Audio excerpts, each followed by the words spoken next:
ಈಗ ನೋಡಿ ಫಸ್ಟ್ ಈಗ ಕೇಕ್ ಇಡ್ತೀರಾ ಅಂತ ಅನ್ಕೊಳ್ಳಿ. ಕೇಕ್ಗೆ ಇದು ಬಂದು ಫಂಕ್ಷನ್ನು.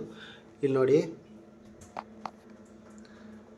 ಟೋಸ್ಟ್ ಅಂದರೆ ನಿಮಗೆ ಪಪ್ಸು ಕ್ರಿಸ್ಪಿ ಐಟಮ್ ಮಾಡಲಿಕ್ಕೆ ಮೇಲ್ಗಡೆ ರಾಡು ಐತೆ, ಕೆಳಗಡೆ ರಾಡು ಐತೆ. ಸೊ ಮೇಲ್ಗಡೆ ಎಲಿಮೆಂಟು ಬಿಸಿ ಆಗುತ್ತೆ, ಕೆಳಗಡೆ ಎಲಿಮೆಂಟು ಬಿಸಿ ಆಗುತ್ತೆ.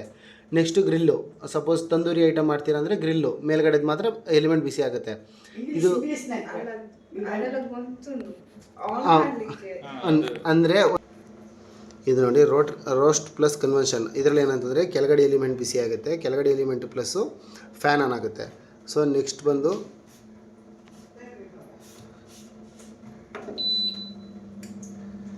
ಒಂದು ನಿಮಿಷ, ಇದು ಫುಲ್ ಪ್ರೋಗ್ರಾಮ್ ಕ್ಯಾನ್ಸಲ್ ಮಾಡಬೇಕು. ಟೋಸ್ಟು, ಗ್ರಿಲ್ಲು, ರೋಸ್ಟು, ಇದು ಬೇಕು ಪ್ಲಸ್ ಕನ್ವೆನ್ಷನ್ನು. ಇದು ಹೆಂಗೆ ಅಂತಂದರೆ ಮೇಲ್ಗಡೆ ಕೆಳಗಡೆ ಎರಡೂ ಎಲಿಮೆಂಟ್ ಬಿಸಿ ಆಗುತ್ತೆ, ಪ್ಲಸ್ ಕನ್ವೆನ್ಷನ್ ಅಂದರೆ ಫ್ಯಾನ್ ಆನ್ ಆಗುತ್ತೆ. ಇದು ಫರ್ಮ್ನೇಟು ಗೊತ್ತಿಲ್ಲ, ಇದು ಡಿಹೈಡ್ರೇಟ್ ಅಂತಂದರೆ ಸಪೋಸ್ ಈಗ ಫ್ರಿಜ್ಜಿಂದ ತೊಗೊಂಡಿರ್ತೀರ, ಫ್ರಿಜ್ಜಿಂದ ತಂದಿರೋದನ್ನ ನಾರ್ಮಲ್ ಟೆಂಪ್ರೇಚರ್ಗೆ ತರಬೇಕು ಅಂತಂದರೆ ಡಿಹೈಡ್ರೇಟ್ಗೆ ಹಾಕೋದು. ನೆಕ್ಸ್ಟು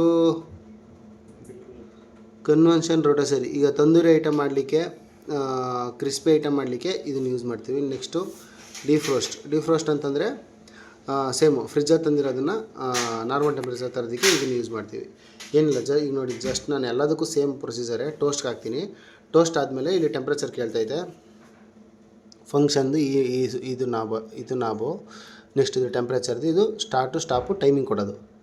ಈಗ ನೋಡಿ ಇದು ಟೆಂಪ್ರೇಚರು. ಈಗ 230 ಐತೆ. ಈಗ ನಾನು ಕೇಕ್ ಮಾಡಬೇಕು ಅಂತಂದರೆ ಬೇಕಿಗೆ ಇಡ್ತೀನಿ. ನಾನು ಕೇಕ್ ಮಾಡಬೇಕು, ಬೇಕಿಗೆ ಇಟ್ಟಿದ್ದೀನಿ. ಬೇಕಿಗೆ 180 ಡಿಗ್ರಿ ಟೆಂಪ್ರೇಚರ್ ಬೇಕು ನಮಗೆ. ಒಂದು ಕೇಕ್ ನಾರ್ಮಲ್ ಕೇಕ್ ಮಾಡಬೇಕು ಅಂದರೆ 180 ಡಿಗ್ರಿ ಇಟ್ಟೆ. 180 ಡಿಗ್ರಿ ಆದಮೇಲೆ ಟೈಮಿಂಗ್ಸು 40 ಮಿನಿಟ್ಸ್ ಬೇಕು. ಸರಿ 40 ಮಿನಿಟ್ಸ್ 40 ಮಿನಿಟ್ಸ್ ಆಯಿತು. 40 ಮಿನಿಟ್ಸ್ ಆದಮೇಲೆ ಈಗ ಈ ಬಟನ್ ಪ್ರೆಸ್ ಮಾಡ್ತೀನಿ. ಪ್ರೆಸ್ ಮಾಡಿದ ತಕ್ಷಣ ಈಗ ನೋಡಿ ಕ್ಲಾಕ್ ಅಂತ ಬಂತಾ. ಈಗ ಆಟೋಮೆಟಿಕ್ ಸ್ಟಾರ್ಟ್ ಆಯಿತು ಬಿಸಿ ಆಗಲಿಕ್ಕೆ. ಸೊ ಇಷ್ಟೇ. ಇನ್ ಕೇಸು ನೀವು ಡೋರ್ ಮಧ್ಯದಲ್ಲೂ ಓಪನ್ ಮಾಡ್ಬೋದು. ಇಲ್ಲ ಈ ಪ್ರೋಗ್ರಾಮ್ನ ಸ್ಟಾಪ್ ಮಾಡಬೇಕು ಅಂದರೆ ಆ ಲೈಟ್ ಬ್ಲಿಂಕ್ ಆಗ್ತಿದೆ ಅಲ್ವಾ, ಲೈಟ್ ಬ್ಲಿಂಕ್ ಆಗ್ತಿದ್ರೆ ಪ್ರೋಗ್ರಾಮ್ ರನ್ ಆಗ್ತಿದೆ ಅಂತ. ಆ ಪ್ರೋಗ್ರಾಮ್ ಸ್ಟಾಪ್ ಮಾಡಬೇಕು ಅಂದರೆ ಈ ಬಟನ್ನ ಒಂದ್ಸಲಿ ಪ್ರೆಸ್ ಮಾಡ್ತು ಅಂದರೆ ಸ್ಟಾಪ್ ಆಗುತ್ತೆ. ನೋಡಿ ಪಾಸ್ ಆಯಿತು. ಇವಾಗ ತಿರ್ಗಾ ಇನ್ನೊಂದ್ಸಲಿ ಪ್ರೆಸ್ ಮಾಡ್ತು ಅಂತಂದರೆ ಸ್ಟಾರ್ಟ್ ಆಯಿತು ಪ್ರೋಗ್ರಾಮ್.